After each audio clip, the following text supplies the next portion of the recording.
High on Roan Mountain, here in East Tennessee, is hidden a beautiful gem of a little farmstead. It's preserved by Roan Mountain State Park today, but it was a real treat to get to see. I had actually never seen it, and it's really my dream house for setting up a museum or living history operation. But the state operates it and does a great job. It was built by the Miller family. The land was first settled by the Millers in 1870. General John Wilder was a local land baron. He had a lot of coal mines and milling operations, and he actually had a huge hotel up at the top of Roan Mountain called Cloudland, which straddled the state line between Tennessee and North Carolina.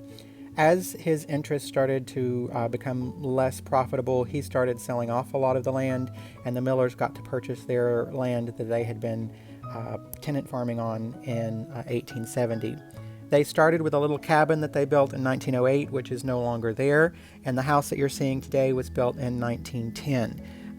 There was a lot of really cool aspects of the property, but one of the things that I loved most is the preserved newspapers and old Life magazines that were used as wallpaper and insulation that are still visible upstairs. A lot of these extra added things have been lost in the Smoky Mountains preserved homes, and due to water damage and other things. A lot of these were 1940s Life magazines.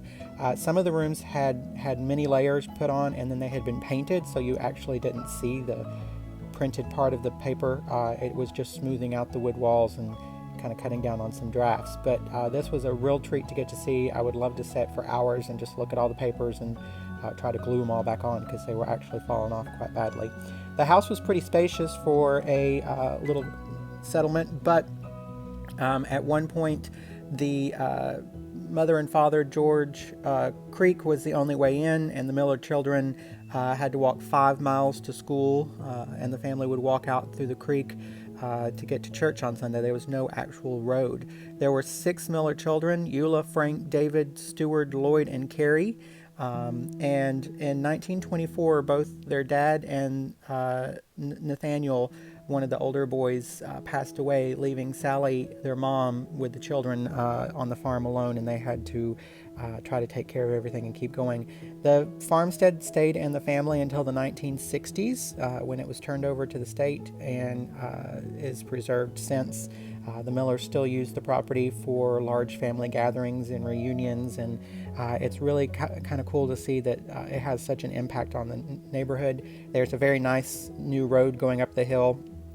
One of the things I was most impressed with is all of the outbuildings are still there with it. The outhouse, this is the root cellar, and they're pretty well preserved, but you have to remember that these were still in use up until the 60s and 70s, so not that far away in history as we want to believe people were living in these secluded areas. But the house is just really beautiful. The gardens around the house is beautiful. If you're ever up on Roan Mountain, I highly suggest you check it out. It's just a little time capsule hidden in a valley, and it's just really was a pleasure to get to see. So I'll stop talking and let you see some more pictures, and let me know what you think of this video, guys. Thank you for your time.